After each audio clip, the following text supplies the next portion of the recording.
আমেরিকার এক special branch হঠাৎ গোপন তথ্য পায় একজন ড্রাগ ডিলারের বাড়িতে লুকিয়ে রাখা আছে আনলিমিটেড ডলার। এই খবর পেয়ে একদল অফিসার বেরিয়ে পড়ে সেই টাকা উদ্ধার করতে।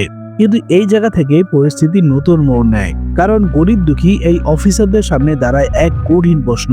এই বিপুল টাকা তারা সরকারের হাতে তুলে দিবে নাকি নিজেরাই মেরে দিবে? এর উপর আবার সেই বাড়ি থেকে টাকা বের করা ছিল প্রায় অসম্ভব। তাই শেষ পর্যন্ত তাদের ভাগ্যে কি ঘটতে চলেছে তা জানাতে হাজির হলাম সবে মুক্তিপ্রাপ্ত দ্য রিড মুভি এক্সপ্লেনেশন নিয়ে। হ্যালো সবাইকে, আমি রাহুল আর আপনারা দেখছেন সিনে জার্নি। তো কথা না বাড়িয়ে সরাসরি সিনেমাতে চলে যাই। মুভি শুরুতে আমরা জ্যাকি নামের একজন পুলিশ অফিসারকে দেখতে পাই। জ্যাকি তার গাড়িতে করে কোনো এক অজানা স্থানের দিকে যাচ্ছিল। এর কিছুক্ষণ আগে তার একজন ইনফর্মার তাকে খুব গুরুত্বপূর্ণ একটি তথ্য দিয়েছিল। সেই ইনফর্মারের সাথে কথা বলতে গিয়ে জ্যাকি বুঝতে পারে সে ভীষণ ভয় পেয়ে আছে। তখন জ্যাকি তাকে বলে, আমি নিজেই তোমার সাথে দেখা করতে আসছি, তুমি কোনো চিন্তা করো না। কিন্তু হঠাৎ গাড়ি থেকে নামার পর তার দিকে দুজন লোক ধেয়ে আসে। এরপর মুখে মাস্ক পরা কিছু লোক তার দিকে এলোপাতাড়ি গুলি চালাতে শুরু করে। জ্যাকি তখন কাভার নিয়ে তাদের উপর পাল্টা গুলি চালায়, তবে সেই লোকগুলো আড়াল থেকে তাকে গুলি করতে সক্ষম হয়। গুলিবিদ্ধ হয়ে জ্যাকি মাটিতে লুটিয়ে পড়ে। এই অবস্থাতেই সে কয়েক রাউন্ড ফাঁকা গুলি ছোড়ে এবং তার ফোনে একটি মেসেজ টাইপ করে। এরপর সেই মেসেজটি সেন্ড করে দিয়ে ফোনটি পানিতে ফেলে দেয়। এরপর সেই লোকগুলো কাছে এসে তার উপর আরো কয়েক রাউন্ড গুলি চালিয়ে নিশ্চিতভাবে তাকে হত্যা করে। এই ঘটনার পর এফবিআই জ্যাকির হত্যার তদন্ত শুরু করে। সবার আগে তাদের সন্দেহ গিয়ে পড়ে জ্যাকির নিজের ডিপার্টমেন্টের পুলিশ সদস্যদের উপর, কারণ এই শহরের বেশিরভাগ পুলিশই ছিল দুর্নীতিগ্রস্ত। জ্যাকির টিমের সদস্যদের মধ্যে ছিল লুমান, মাইক, লোলো এবং জেডি। এরা প্রত্যেকেই মিয়ামি পুলিশের টেকনিক্যাল নার্কোটিক্স টিমের সদস্য।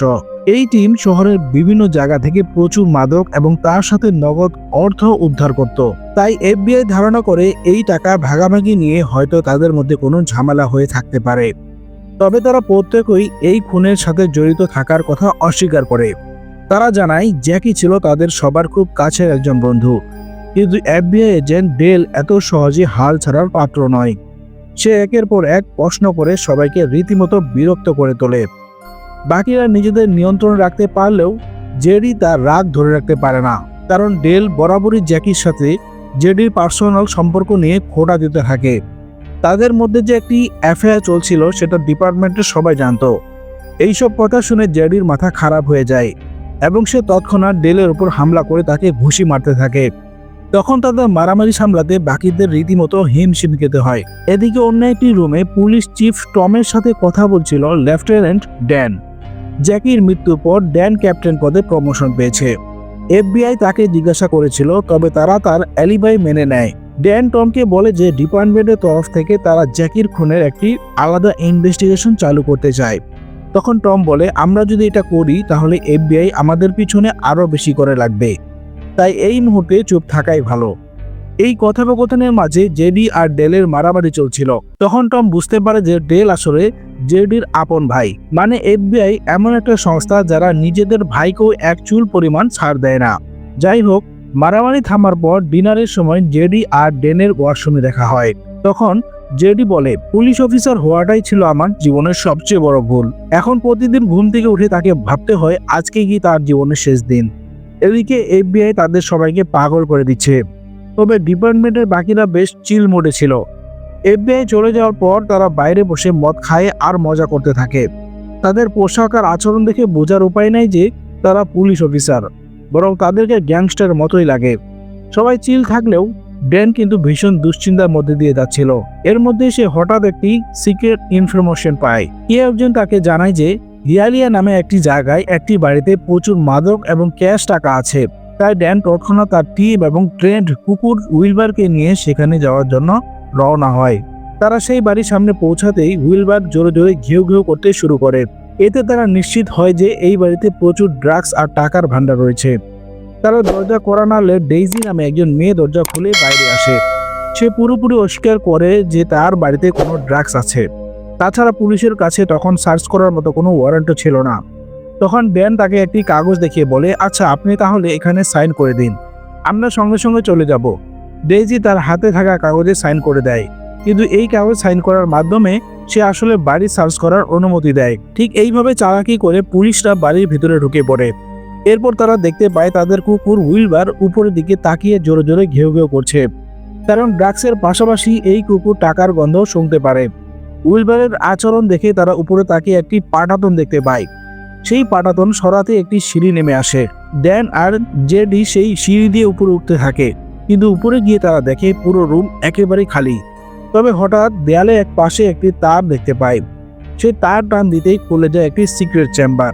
কোনো সন্দেহ নাই যে এই চেম্বারের পিছনে রয়েছে সেই টাকা, যেটা উদ্ধার করতে তারা এখানে এসেছে। ড্যান জেডিকে দেয়াল ভাঙতে বলে, আর তারা নিচে নেমে ডেইজিকে জিজ্ঞাসাবাদ করতে থাকে। ডেইজি জানায় এই বাড়িটা ছিল তার অসুস্থ দাদিমার। দাদি মারা যাওয়ার পর থেকেই সে এখানে থাকে। এই বাড়িতে কি লুকানো আছে সে এই বিষয়ে কিছুই জানতো না। দেয়াল ভাঙার পর টিমের সদস্যরা ভিতরে ঢুকে দেখতে পায় অনেকগুলো বড় বড় বালতি। বালতিগুলো হোম ডিপোট এর মতো, আর সবগুলি ভর্তি নগদ টাকা দিয়ে। টাকার পরিমাণ এত বেশি যে সবাই অবাক হয়ে যায়। আনুমানিক হিসাব অনুযায়ী প্রায় $20 মিলিয়ন ছিল সেখানে। এত অঙ্কের টাকা দেখে টিমের সবাই একসাথে উত্তেজিত এবং নার্ভাস হয়ে পড়ে। মিয়ামির নিয়ম অনুযায়ী যদি কোথাও এত বড় অঙ্কের টাকা পাওয়া যায় তাহলে সেই টাকাগুলো ঘটনাস্থলেই গুনি অফিসিয়ালি রিপোর্ট করতে হয়। এই কারণে টিমকে সারা রাত সেই বাড়িতে থাকতে হয়। সেখানে কোনো ড্রাগস পাওয়া যায়নি, শুধু টাকা ছিল। পরে জানা যায় এই টাকাগুলো কার্টেল ছিল মাফিয়াদের বস। ড্যান টিমের প্রত্যেক সদস্যকে আলাদা করে ডেকে টাকার অঙ্ক আলাদা আলাদা ভাবে বলে। যেমন কাউকে বলে সেখানে $10 মিলিয়ন আছে, আবার কাউকে বলে $15 মিলিয়ন। ড্যান এটা ইচ্ছে করে। তার উদ্দেশ্য ছিল দেখা কে লোভে পড়ে এবং কে বিশ্বাসঘাতকতা করে। এটা আসলে ড্যানের একটি পরিকল্পনা, কারণ জ্যাকির খুনের পিছনে টিমের মধ্যেই একজন কারাপ্ট পুলিশ অফিসার আছে, যে আগে দ্বীপগুলো থেকে টাকা চুরি করেছিল। ডেসি জানায় যে বাড়িটা তার দাদি ছিল। সে বলে কার্টেল ওই বাড়িটা টাকার জন্য ভাড়া নিয়েছিল এবং সে নিজেও এসব কিছু জানতো না। তবে সত্যি কথা হলো ডেসি আসলে জ্যাকির সাথে যোগাযোগ ছিল। জ্যাকি তাকে সাহায্য করতে চেয়েছিল, আর সেই কারণে ডেসি এই ঘটনায় জড়িয়ে পড়ে। টাকা গোনার সময় টিমের মধ্যে ধীরে ধীরে টেনশন বাড়তে থাকে। সবাই একে অপরকে সন্দেহ করতে শুরু করে। প্রশ্ন ওঠে কে খারাপ, কে মিথ্যা কথা বলছে। এই সময় মাইক সন্দেহজনক আচরণ করতে থাকে, যা অন্যদের চোখে পড়ে। পাশাপাশি বাইরে থেকে কার্টেলের লোকজন বা অন্যান্য শত্রু হামলা করতে পারে, এই ভয়ও তো কাজ করছিল। এর মধ্যে একটি ফোন কল আসে।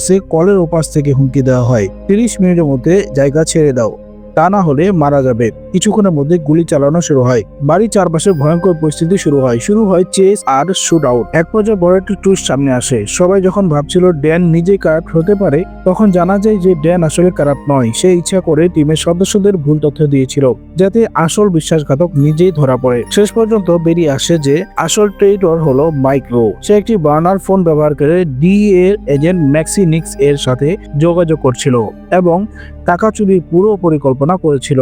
মাইকের সাথে সরাসরি অন্য কেউ জড়িত ছিল না, তবে সন্দেহের কারণে লোলো এবং লুমাকেও কিছু সময়ের জন্য দোষী মনে করা হয়েছিল। শেষ পর্যন্ত টিম একসাথে মাইককে ধরে ফেলে। গোলাগুলির মধ্যে ড্যান এবং জেডি একসাথে লড়াই করে পরিস্থিতি নিয়ন্ত্রণে আনে। সব টাকা সফলভাবে উদ্ধার করা হয় এবং অফিসিয়ালি জমা দেওয়া হয়। ডেসি তার সহযোগিতার জন্য বড় অঙ্কের একটি রেওয়ার্ড পায় এবং সম্ভবত তাকে FBI প্রোটোকল দেওয়া হয়। শেষ দৃশ্যে দেখা যায় যে ড্যান এবং জেডি সমুদ্র তীরে সূর্যোদয় দেখছে। ড্যান তার ব্যাজ খুলে ফেলে, কারণ সে আর পুলিশে থাকতে চায় না। তার ছেলে মৃত্যুর কারণে সে দীর্ঘদিন ধরে মানসিক কষ্টের মধ্যে ছিল। অন্যদিকে জেডি আবার তার ভাইয়ের সাথে মিলিত হয়। টিমের বাকি সদস্যরাও নিরাপদে বাড়ি ফিরে যায়। আর এই সিন দেখিয়ে মুভিটি শেষ হয়ে যায়। ভিডিওটি ভালো লাগলে অবশ্যই লাইক সাবস্ক্রাইব করতে পাশে থাকুন।